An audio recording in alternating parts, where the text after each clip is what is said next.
In this AlignMix video, you will learn how to transfer your AlignMix Pro license to another user.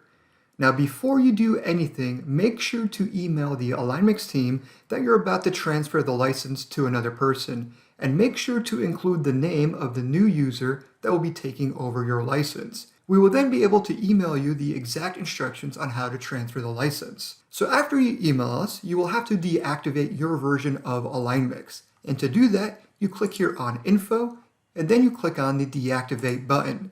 You will see this screen appear here, and then click Deactivate again. This deactivation code will appear on your screen, and you need to email this code to the AlignMix team. Then, the new user will need to download and install AlignMix, and you will receive that in an email from the AlignMix team. After the new user installs AlignMix, they will be presented with an activation screen. In that activation screen, there will be a new unique ID.